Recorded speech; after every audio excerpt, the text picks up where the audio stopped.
नमस्कार, मैं अधिवक्ता रितु रावत टीम लॉयर मित्रा की तरफ से।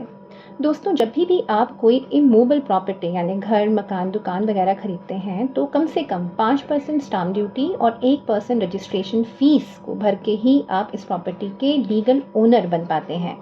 क्या होगा यदि आपकी इस प्रॉपर्टी पे कोई कब्जा कर ले? यदि आप पुलिस के पास जाते हैं तो पुलिस इसे सिविल मामला बता के हाथ झाड़ लेती है। इसके बाद आप जाते हैं सिविल कोर्ट में और एक मुकदमा डालते हैं कब्जा वापस लेने के लिए। अब जानिए वो जो आपके लिए जानना बहुत ज़रूरी है।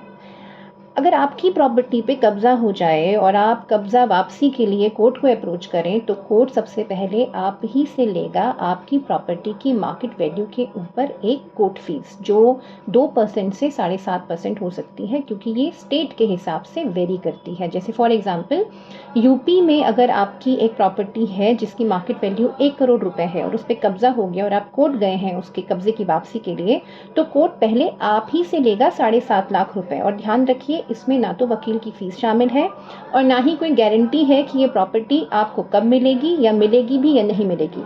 हो सकता है आप सूट तो डालें, बट अनफॉर्चुनेटली उसका फैसला सुनने के लिए आप जिंदा ही न रहें और वसीयत में आप अपनी संतानों को प्रॉपर्टी की जगह ये मुकदमा ही देकर जाएं। प्रॉपर्टी के रजिस्ट्रेशन में लाखों रुपए वसूलने वाला प्रशासन यदि उस प्रॉपर्टी पे कब्जा हो जाए तो आपकी कोई सहायता नहीं करता। सारे डॉक्यूमेंट्स आपके फेवर में होने के बावजूद आप ही महंगी कोर्ट फीस और महंगे वकीलों की फीस अदा करके सालों साल चक्कर लगा के केस लड़ रहे होते हैं। इसीलिए कई समझदार लोग इन शातिर कब्जा करने वाले लोगों के साथ समझौता करने के लिए मजबूर भी हो जाते हैं, क्योंकि उन्हें लगता है कि जितना पैसा, जितना वक्त वो कोर्ट कचहरी में बर्बाद करेंगे, उतना नुकसान उठा के ऐसी प्रॉपर्टी से छुटकारा पाना ज़्यादा आसान होगा। अब आप समझ रहे हैं कि किस तरीके से हमारा लीगल सिस्टम जो है वो ऐसे शातिर लोगों से, शातिर अपराधियों का मददगार बना हुआ है।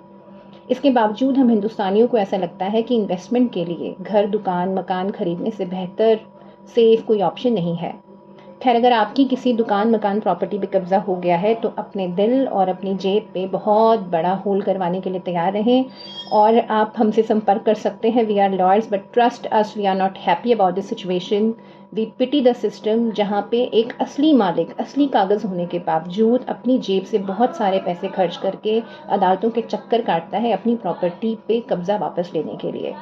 Please spread the message and spread awareness. अपनी प्रॉपर्टी को सेफ रखें, उतनी ही प्रॉपर्टीज़ आप खरीदें जिनको आप मेंटेन कर पाएँ, सेफ कर पाएँ। नहीं तो आपको प्रॉपर्टी नहीं, आपको मिलेंगे सिर्फ मुकदमे। Thank you so much.